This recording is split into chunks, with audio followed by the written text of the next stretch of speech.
As we get ready to get started up and as people migrate on in, we're very glad to have you with us for this Bible class time. And those of you who are also joining us online for this special time, special Bible class, as we get an update from Clayton on the mission work in India. We'll talk more about Kyle and his work and his family, his heritage here at Central. We'll do that more at the 10:30 hour, but we're glad to have Kyle and his wife Sony with us, and they are very involved in the great ministry that has been going on for decades in India. And great things have been taking place and continue to take place there. And we are looking forward to this time together, and let us join together in prayer at this time. Dear Father, we are a very blessed people. We are blessed this morning to be together to worship you, to study your word, to have this time set apart for growing in the knowledge of your word. We are mindful of many in our community and even our congregation who have various needs in their life at this time. Dear Father, we pray that they would look to you, and dear Father, that you would bless them in all ways possible. We thank you for the good health that we are able to enjoy. And we thank you for each and every day of that. Dear God, we thank you so much for Kyle and his being with us this morning, for his love for you, your Son, the gospel, and for carrying it around this globe to the people in India. We pray that you continue to bless that great ministry. And dear Father, you bless Kyle this morning as he presents your word to us. And it is in your Son, Jesus Christ, that we do humbly pray. Amen. Mr. Kyle, come on.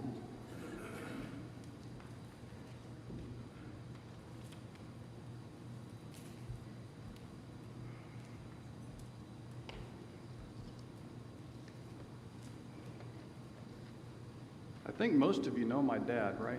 The short guy?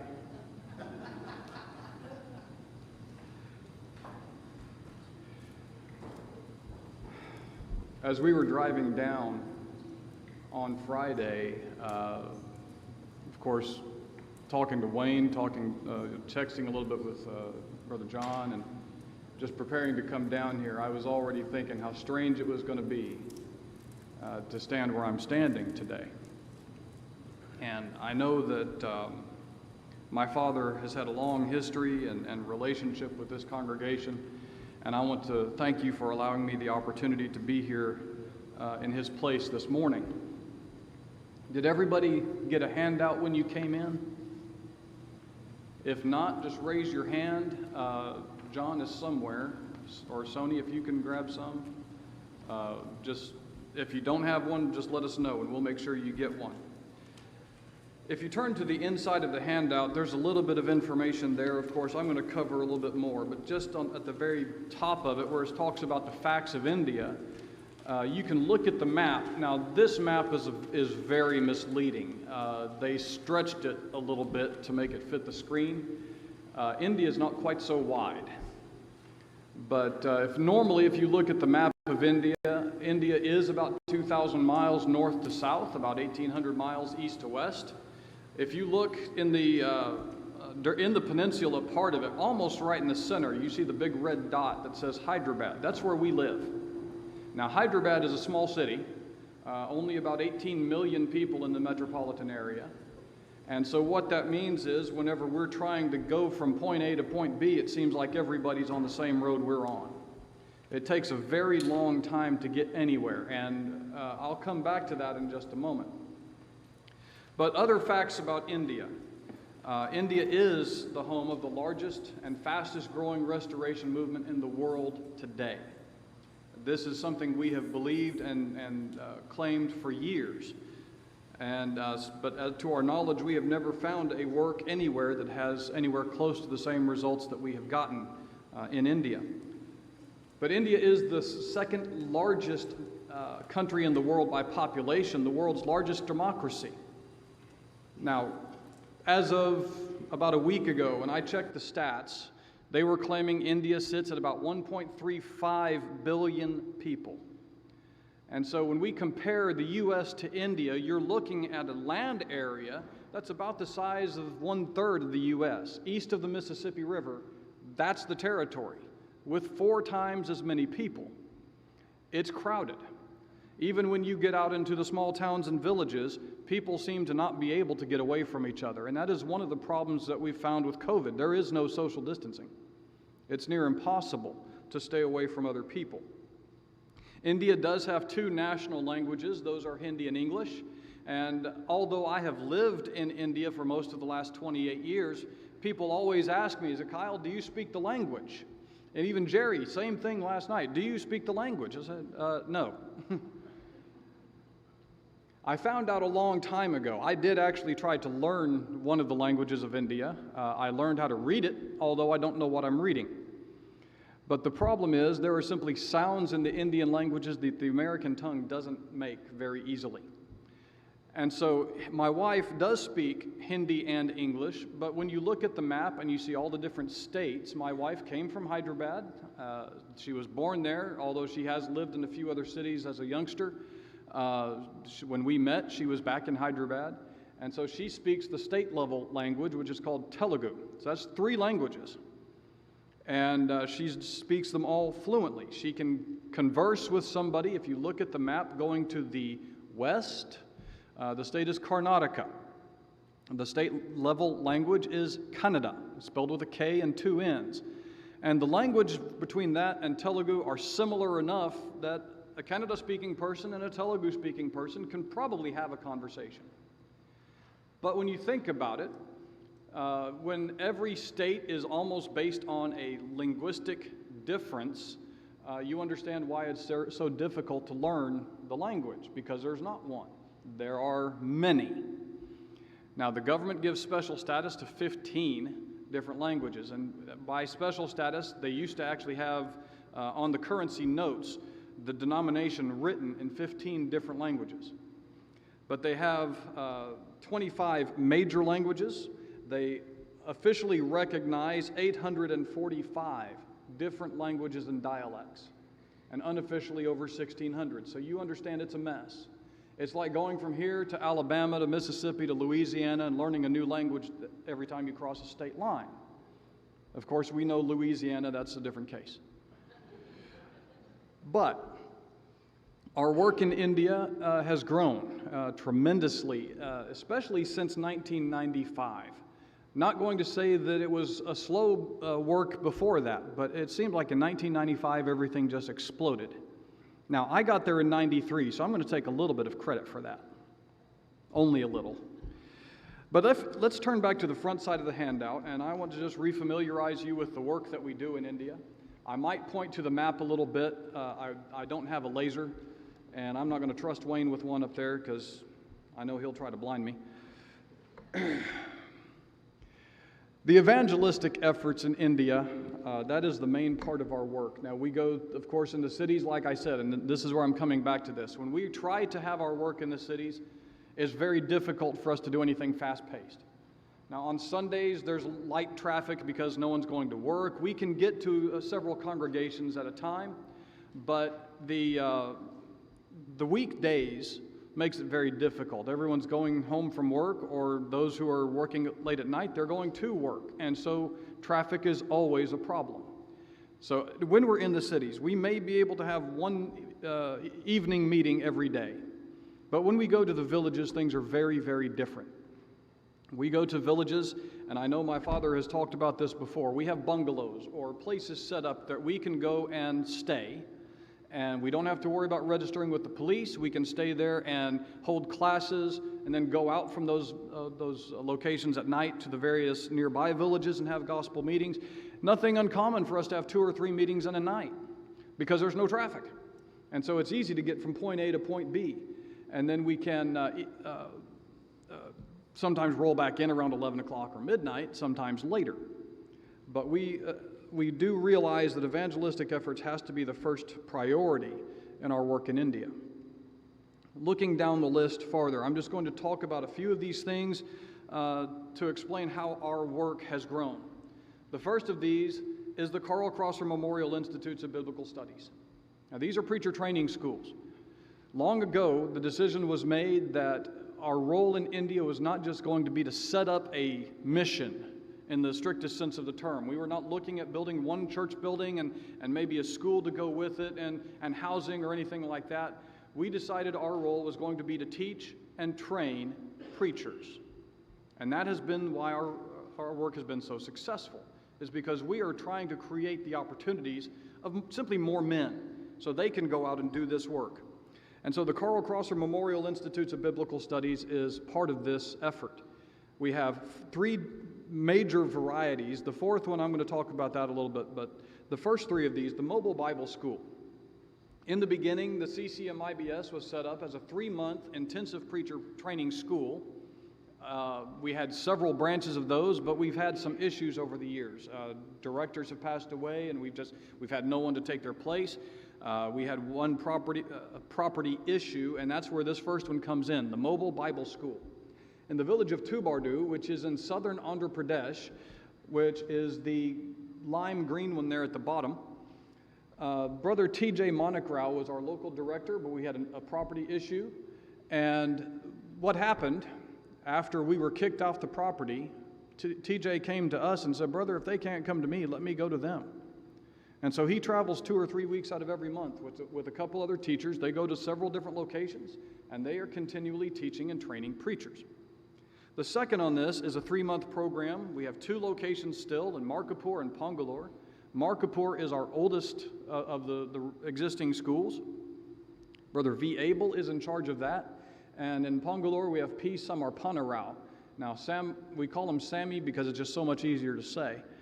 But that school has been in existence about 4 years now, and both of these are doing very good jobs. The third is a 2-year program. Now, this is in Nereda, also in Telangana. So the orange one right there in the middle where Hyderabad is, Nereda is on the border, almost spitting distance into Andhra Pradesh. And so Abraham and his brother Lazar, they are in charge of this school. They have been doing a great job. We started with 3 months, expanded it to 6 months, then a year, and now 2 years. We've had to rent an extra small building just to have separate classes, but they are doing a great job with that. Now, the fourth one I said I would talk about a little bit because this is my time to brag. This is my school. I started this almost 10 years ago in the city of Hyderabad. We have the building that we rent is a 4-story apartment building. We rent the whole thing. The first floor is our office. The second floor was our guest house, also functions as a church building. We have 3 worship services every Sunday, one in English, one in Tamil, and one in Telugu. Tamil is the language from Tamil Nadu to the south. But we had several church members who came to Hyderabad, and they're Tamilian people. And they had been attending the English worship, but after some time, they just said, "Brother, can we have a Tamil worship?" Absolutely. And so they're doing that. And then in the afternoon, Sony's brother actually comes in, and he does the preaching for the Telugu congregation. And so we also use it Mondays and Tuesdays to have a school. We have about 35 preachers that will come in from all over Hyderabad. We spend a couple hours every day. This is different. The reason this is different from the others is because I don't give exams. I don't have a graduation. There's no certificates, no nothing. We go through a series of study, and when we're finished, I will give options to the men. I'll just write a bunch of options on the board. They can vote for as many as they like. And we just decide then what we're going to study next. And so we have always done it that way, and I have really enjoyed being able simply to teach and have fellowship with our preachers there in the city. Next on the list is the Cape Cave Memorial Bible Institutes. Now, these were our original Bible classes, long before the CCMIBS ever opened. The KCMBIs were named after my dad's grandmother. She was really the inspiration for him coming to the truth and his being a Christian and in honesty, being a preacher. But the KCMBIs, we have 1,600 plus branches in 11 states and 12 different languages. Now, those range from as far north as Rajasthan to as far south as Tamil Nadu and even into Kerala. And so we are all across the country with these schools. Now, they are just 1 day a week, kind of like my class in Hyderabad. There's no exam, there's no graduation, but we want the men to come together and study together. And what happens is these men learn to cooperate with each other and work together. And so I know that John would really appreciate the idea of having 4 or 5 different men who could do the work of preaching in one congregation. But then imagine that those 4 or 5 preachers then on a Sunday, not just coming together at the home congregation, but then going to others as well. And then rotating responsibilities with all of them.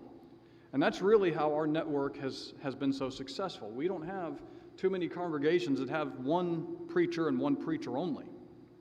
We have congregations that work together with a number of preachers, and it's just been a wonderful job. Next on the list is part of our continuing education. This is the Haslam Fulford Memorial Preachers Lectureships. These have been arranged so that they will differ from year to year. We tried to hold them annually. I think in the last 4 or 5 years, we've probably been doing a lot more than just one a year. But we will go into one of our places where we can stay. We'll stay in the bungalows. We have the classrooms available to us. We will have men come from all around the area. And the whole idea is we want to know what they need to learn about and what they will ask us. Brother, we need more information on this particular topic.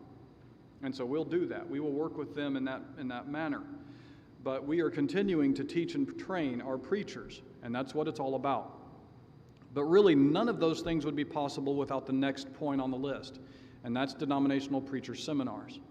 This is where much of our work has been so successful because we are able to convert through class time and continuing teaching, going to denominational preachers, getting rid of the denominational errors. We simply teach the truth of the New Testament, the authority of the New Testament. We want to bring these men back to an understanding that this is all we need. No creeds, no doctrines or commandments of men, just the Bible. And so through that, once we are able to convince these men that what they have been involved in is full of errors, and we are able to convert them, guess what happens? We get congregations. We have access. And through that, we have been able to convert thousands and thousands of people. Now, we estimate, if you look at the section just below this list, the results. Since 1979, when my dad made his first trip, we have had the whole team, and we'll come back to that. But we estimate right now about 53,000 Native Indian preachers that we work with.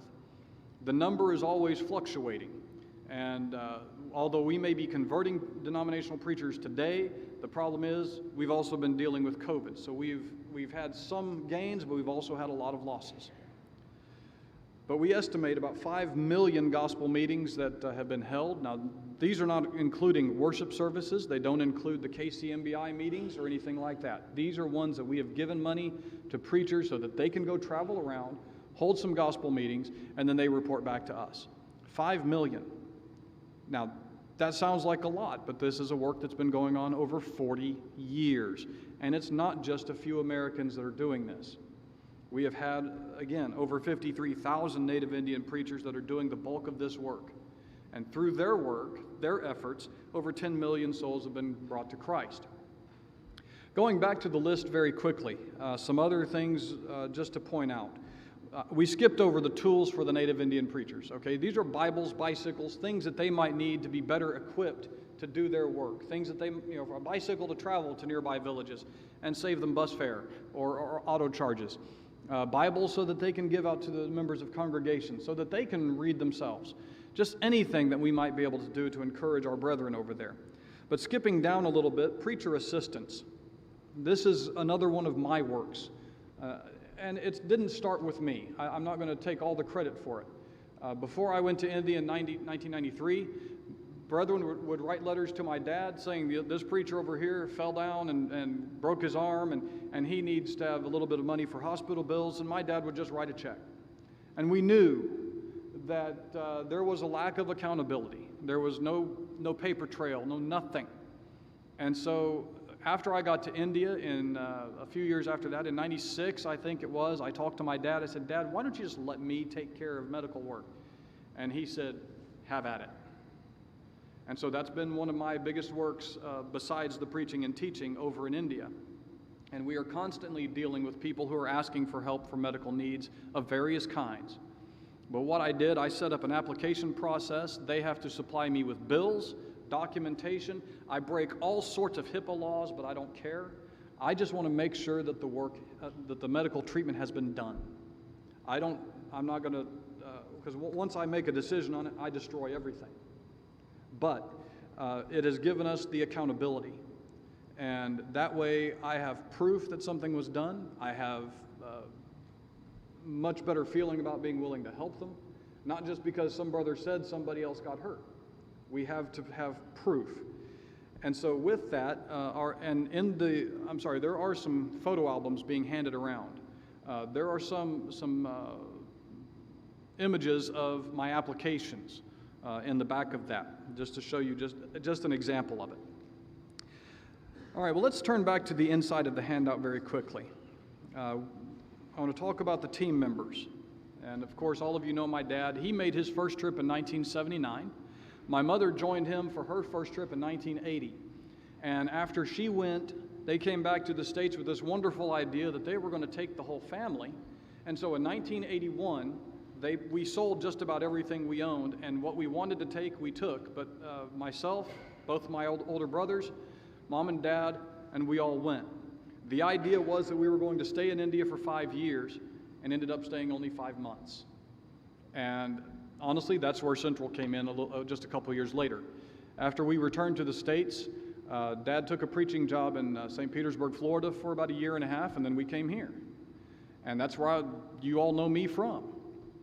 But in 1985, when we left Valdosta, we moved to Birmingham, and the West End Church in Birmingham agreed to take my dad on full-time for his work in India. And so from there, everything just exploded. Now, I didn't go back to India immediately. When I was 11 years old and I first came back from India, yes, I enjoyed being there. It was very different. It was very interesting, but I just never thought I would go back. Got into high school in Birmingham, and during the summer holidays, summer would be coming around, and Dad would say, "Kyle, would you like to go to India for the summer?" And I'm like, no, not interested. I had a job, I had a girlfriend. I mean, I would come up with any excuse I wanted to. I did not want to go back. I went to college in Birmingham at Jeff State for 3 years, did not graduate, dropped out and went to work for a little while. And because I have several back problems, I was laid off. I was working in a steel company, and a lot of heavy lifting involved, and they just did not want to deal with an injury.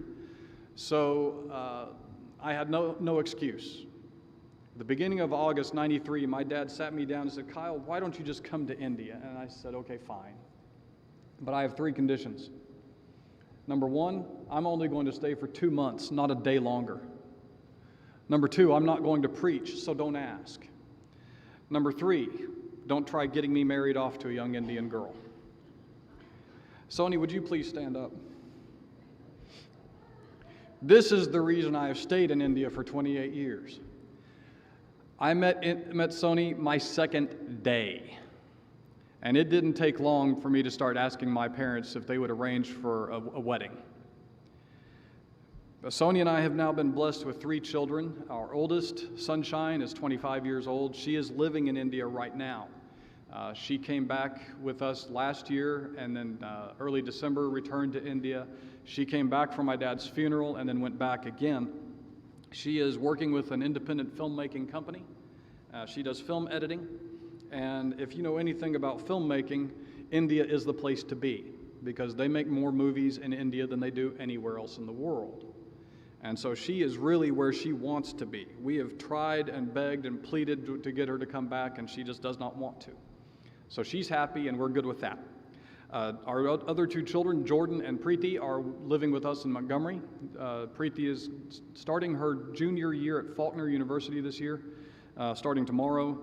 And she's a really hard-working kid, but we're glad to have them with us. So I went back to India in '93. Then Robert Hall, he made his first trip in 1997, but he was preaching for the Tanner Church of Christ, just south of Athens, Alabama. And when we first met him, actually, in late 1985, after my dad, after the family moved to Birmingham. He was the preacher at Columbiana, just about half an hour southeast of the city. And Dad and Robert hit it off really well. And ever since then, Dad kept begging Robert to go to India. The problem was, when Robert had been at International Bible College, he swears he prayed almost every day, Lord, send me anywhere, just not India. He's been to the Ukraine and loved it. He's been to, I think he's been to the Philippines. He's been to some places in the Caribbean. He has traveled a lot with mission work. But he decided finally in '97 that he would go, and absolutely fell in love with it. So he joined us full-time in 2001. He had to take a leave of absence for several years. He has a very severe gluten allergy, and the doctors basically told him either he had to quit traveling or die. It was one of the two. And so he quit traveling. But now it's gotten a little better for him. He is much better able to find food to eat while he's on the road. And so he has rejoined us as of this year. Now, the next on our list is Ben Reniger. He's from Fayetteville, Tennessee. Ben is one of the main reasons, or the chief impetus, I guess you would call it, for our denominational preacher seminars. And the reason is because Ben actually came from a denominational group. He was converted about the time he was married, and he brings with him a wealth of knowledge from denominational groups and denominational doctrines. And so he has prepared all his own material. Whenever he's in India, 5 days out of the week, sometimes 6, he's going to different places, holding 3 to 5 day classes, having denominational preacher seminars. That's just really what he enjoys doing. And so he's done a great job with that. Following the death of my father, you see that there are 2 more names on this list. Joe and Diane Evans actually have been working in India for a number of years. Steve Snyder has been working with us in India also for a number of years. Neither of these 2 men are new to the country. Joe and Steve both, I met them on that first trip in 1993 in India.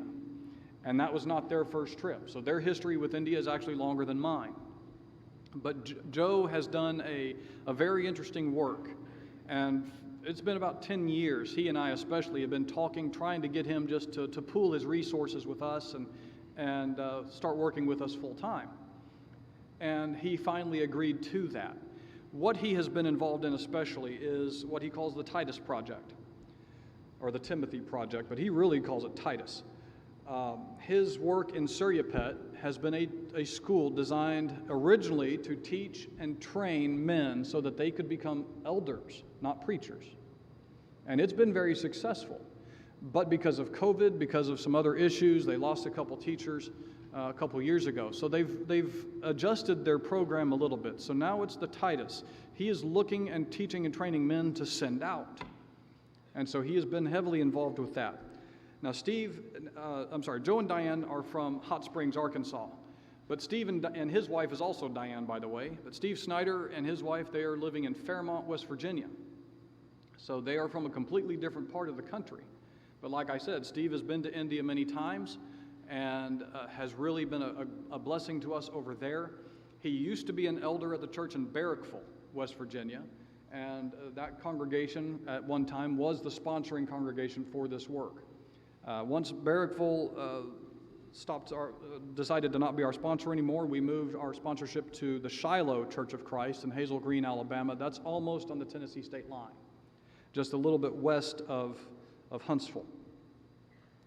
But when you go to the next paragraph, you see our ideals. And when we talk about all the schools, the Carl Crosser Memorial Institutes of Biblical Studies, the Kate K. Memorial Bible Institutes, the Haslam Fulford Memorial Preachers Lectureships, denominational preacher seminars, all of those things really come down to this, the 4T formula.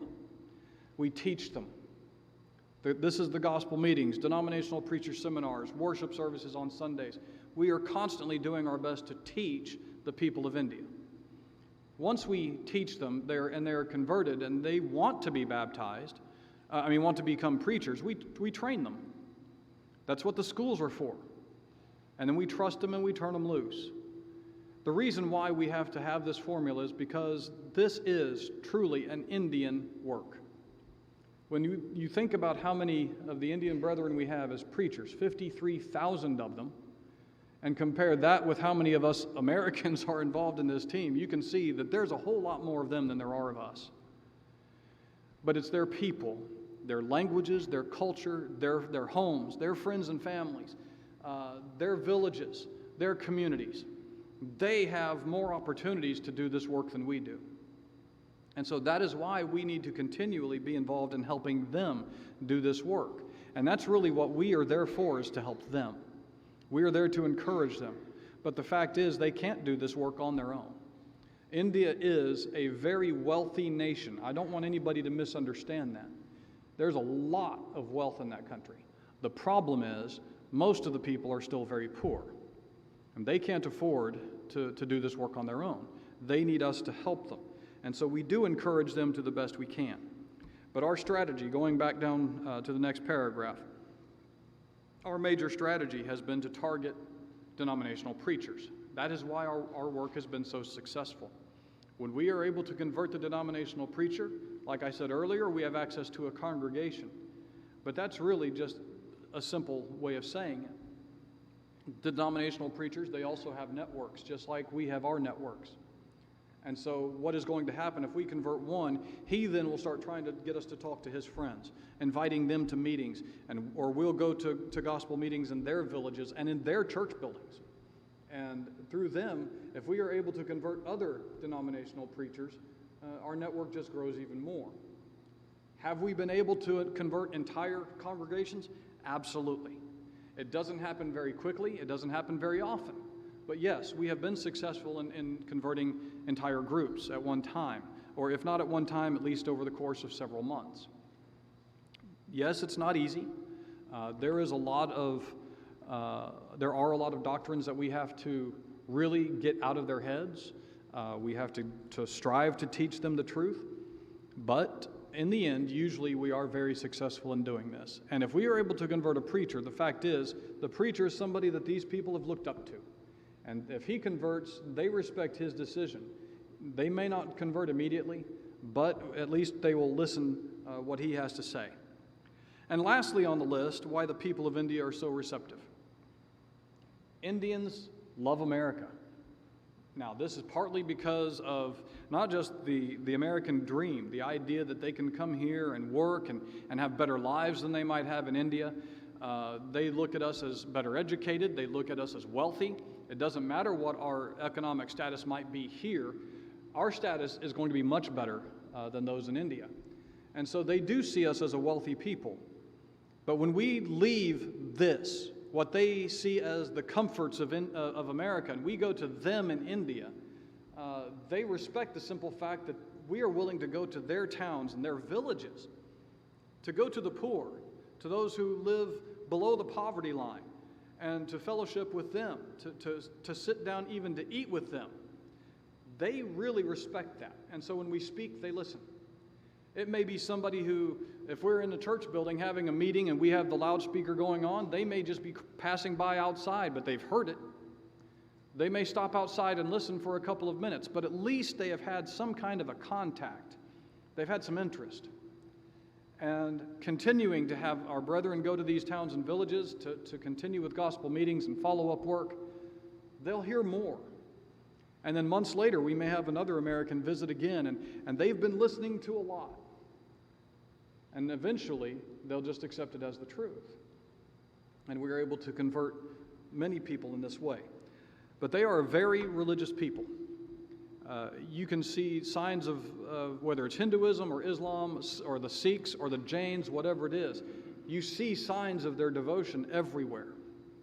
Sony would always tell me, when she was in school, it's kind of funny, the ones that are the most nervous were the Hindus, because they would pray to one of their many gods and goddesses, and then because they were afraid that they have offended all the others and not been able to pray to them, those might make them do poorly in their exams.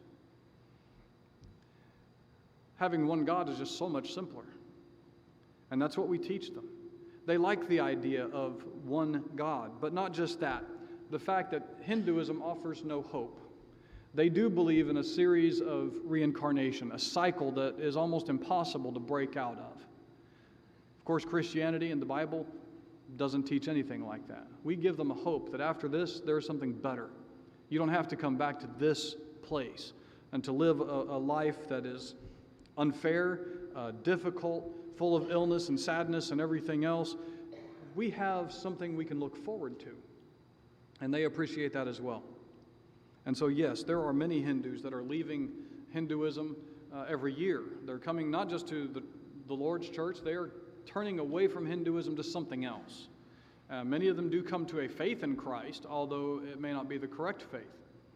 And so, with that, our work continues to grow. How much time do I have? 5 minutes? I've done good. Anybody have any questions? Yes. So you're strictly involved in the preaching stuff. You don't have anything to do with the children's homes? Not directly, no. The 2 children's homes that we have, one is still in Markapur. We have had issues because the government is extremely Hindu right now. And they have really clamped down on children's homes that are related to anything that calls themselves Christian. What we have had to do in Markapur, although we still have kids that are technically in the home, they have been farmed out to families. We still help provide support for them and for their college education, but they're not living on campus. In Kerala, it is different, and there's some strange loophole that they are actually allowed to have the children's homes, it's 2 separate buildings, boys in one, girls on the other. And but that one, if you're familiar with the history of the Kerala children's home, those were all the children affected by the tsunami. And we brought in originally, it was either 32 or 36. The youngest was about 4 years old at the time. And the agreement was we would keep all of these kids until they were through college, and then that home would be closed. We are not accepting any new children at this one. We still have about 15 of those children in the home, or at least that we're helping to continue taking care of. But I really don't have any not much direct contact with them. I do go to Kerala, I go to Markapur, but I don't administer the homes, no. Any other questions real quick? Did I do that well? I want to, yes.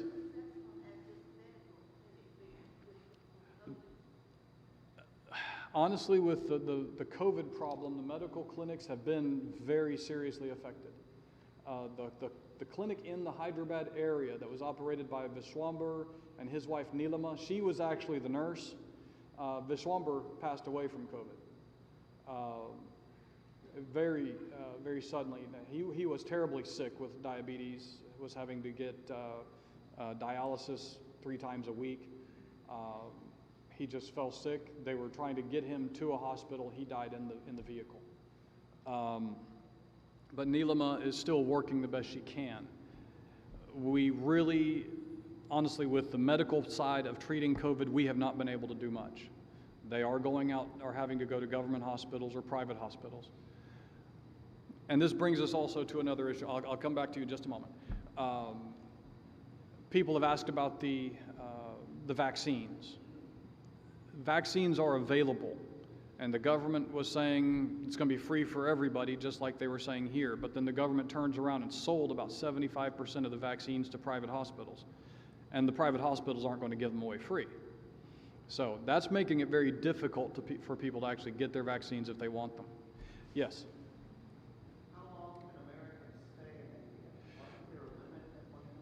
Okay, on a tourist visa, you're allowed to stay in India up to 6 months.